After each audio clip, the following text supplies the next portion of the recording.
வைக்கம் போராட்டம் என்பது ஒரு சீட்டிங் போராட்டம், ஒரு ஏமாற்று போராட்டம் என்று சொல்ல வேண்டிய கட்டாயத்துல நாம இருக்கிறோம். இப்போ உங்களை எல்லாம் கூட்டிக் கொண்டு போனவர் பெரியார் தான் சொல்லாமல் இருந்திருந்தா நாம இந்த விவரத்தை எடுத்து சொல்வதற்கான தேவையே நமக்கு இல்லை. ஆனால் இன்றைக்கு நீங்கள் எல்லாம் போறீங்கன்னா அதற்கு காரணம் பெரியார், அதற்கு அடிப்படையில் காரணம் அந்த வைக்கம் போராட்டம் அப்படின்னு சொல்றாங்க. வைக்கம் போராட்டம்னா கேரளாவில் இருக்கிற சோமநாதர் கோயில், ஒரு சிவன் கோயில், அந்த கோயிலை சுத்தி ஒரு 4 வீதி 4 தெரு இருக்கு. அந்த 4 தெருவுக்குள்ள அங்க இருக்கிற ஈழவர் மற்றும் புலையர் என்று கேரளாவில் சொல்லப்படுகிற அந்த தீசாரின்னு சொல்றாங்க இல்லையா, அவங்க பாதையில கொஞ்சம் கம்மியானவங்க, அவங்க போகக்கூடாதுன்னு ஒரு சட்டம் இருந்தது அந்த 4 வீதிகள்ல. அப்படி இருக்கிற போது தவர்மா என்கிற ஒரு பிற்பட்ட சாதி இல்ல மேல் சாதி என்று சொல்கிற மக்கள் தான் அந்த ஆதிக்கத்தை செய்ததாக அங்கே அப்போது நிலவியது. எனவே 1922 டி.கே. மாதவன் அப்படிங்கிற ஒரு மலையாளி காங்கிரஸ் கட்சிக்கு ஒரு கோரிக்கை வைக்கிறார். நெல்லைக்கு வந்து அன்றைக்கு 1923 காந்தி அவர்கள் வரார். காந்தியிடம் போய் எங்க ஊர்ல கேரளாவில் இந்த சோமநாதபுரம் கோயிலை சுத்தி இருக்கிற வீதிகள், கோயிலுக்குள்ள இல்ல வீதிகளே, அந்த கோயிலை சுத்தி இருக்கிற 4 வீதிகளிலும் பட்டியல் சமூக மக்கள், குறிப்பிட்ட இந்த 2 சமூக மக்களும் அனுமதிக்க மறுக்கிறார்கள். எனவே காங்கிரஸ் இந்த போராட்டத்தை கையில் எடுக்க வேண்டும் என்று முதலாக கோரிக்கை வைத்தது நம்ம டி.கே. மாதவன் ஒருத்தர். அப்போ கொஞ்ச நாள் கழிச்சு காந்தி என்ன சொல்றாரு, இந்தியாவில் இருக்கிற எல்லா கோயில்களையும் எல்லா மக்களும் உள்ளே போய் வருவதற்கான உரிமை இருக்கிறதுன்னு அவரு வழக்கிருந்து சொல்லிட்டு அவர் அங்கேயே இருந்துட்டாரு. அப்போ திரும்பவும் 1923 காக்கிநாடாவில் காங்கிரஸ் மாநாடு ஒன்று நடக்குது. அந்த மாநாட்டில் இதே கேரளாவை சேர்ந்த நபர்கள் எல்லாம் போய், ஏற்கனவே காந்தி வேற சொல்லியிருக்காரு எல்லாரும் கோயிலுக்குள்ள போலான்னு, முதல்ல நாங்க கோயிலுக்குள்ள போறோமோ இல்லையோ கோயிலை சுத்தி இருக்கிற அந்த வீதிகள்ல எங்களை அனுமதிக்கணும்னு திரும்பவும் அந்த மாநாட்டில் ஒரு கோரிக்கை வைக்கப்படுகிறது. ஏன்னா அப்போ காங்கிரஸ் தான் வலிமையான கட்சியாக இங்க இருந்து கொண்டிருக்கிறது. பிறகு திரும்பவும் 1924 எர்ணாகுளத்தில் ஒரு காங்கிரஸ் கட்சி மாநாடு போடுது. அந்த மாநாட்டிலும் இந்த கோரிக்கை வைக்கப்படுகிறது. அப்போ கேரளாவை சேர்ந்த கே.எம். பணிக்கர், எர்ணாகுளம் சேர்ந்தவர் ஒரு போராட்டத்திற்கு ஆதரவு கேட்கிறார் காங்கிரஸ் கட்சி கிட்ட.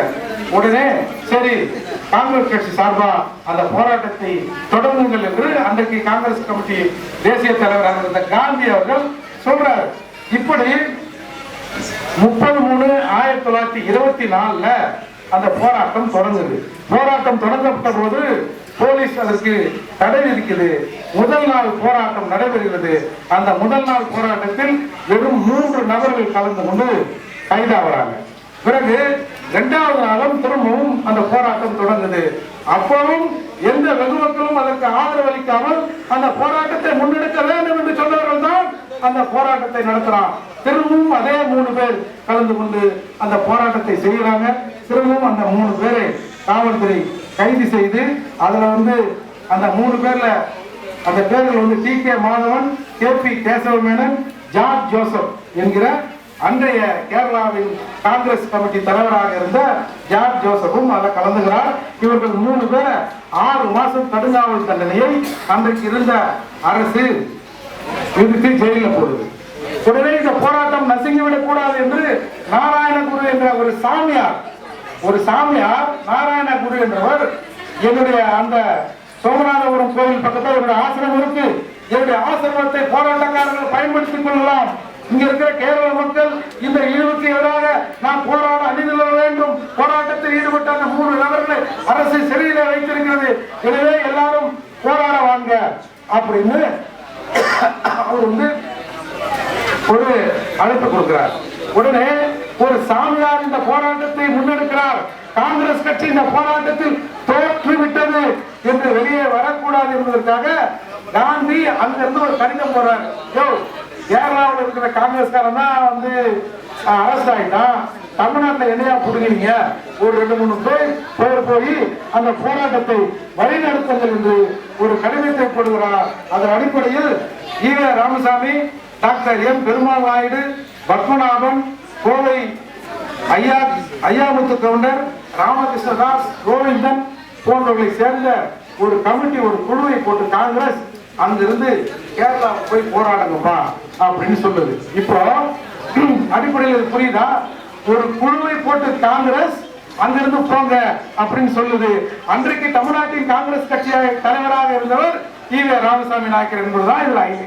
அப்போ ஈவே ராமசாமி தலைமையில் ஒரு குழுவை போட்டு தேசிய காங்கிரஸ் கேரளாவுக்கு போய் போராட சொல்லுது. அப்போ ஏப்ரல் 13 அங்க போய் அந்த பிரச்சாரத்தை ஆரம்பிக்கிறார்கள்.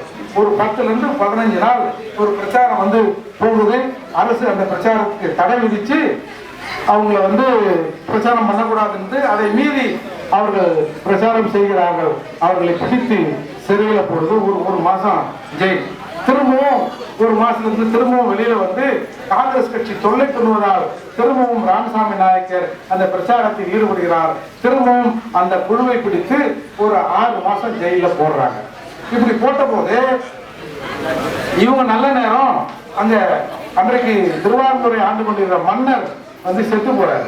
செத்து போன உடனே அந்த துக்கத்துக்காக ஒரு ஃபார்மாலிட்டிக்காக இப்ப இங்கெல்லாம் அண்ணா பிறந்த நாள், எம்ஜிஆர் நூற்றாண்டு விழா வருகிற போது சிறையில் இருக்கிற கைதிகளை வெளியிடுறாங்க இல்லையா, அந்த மாதிரி அன்றைக்கு ஆண்டு கொண்டிருந்த மன்னர் செத்த உடனே அந்த அரசாங்கம் சிறையில் இருந்த கைதிகளை விடுவித்தது.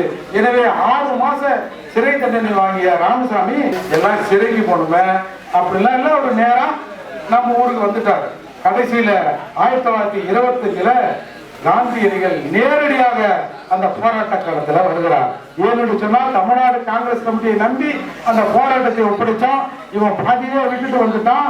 எனவே இந்த போராட்டத்தை தொடர வேண்டும் என்று காந்தி முன்னின்று 1925 கேரளாவுக்கு வரார். உடனே அன்றைக்கு மார்ச் 8ஆம் தேதி திருவாரூர் மகாராணி அவர்கள் ஒரு பேச்சுவார்த்தை நடத்துறாங்க. நவம்பர் 3 அந்த தெருக்களிலும் கோயிலுக்குள்ளும் பட்டியல் சமூக மக்கள் போகலாம்னு ஒரு உத்தரவை அந்த மகாராணி உத்தரவிடுகிறார். கிட்டத்தட்ட 600 நாட்கள் நடந்த அந்த போராட்டம் அன்றைக்கு முடிவுக்கு வந்தது.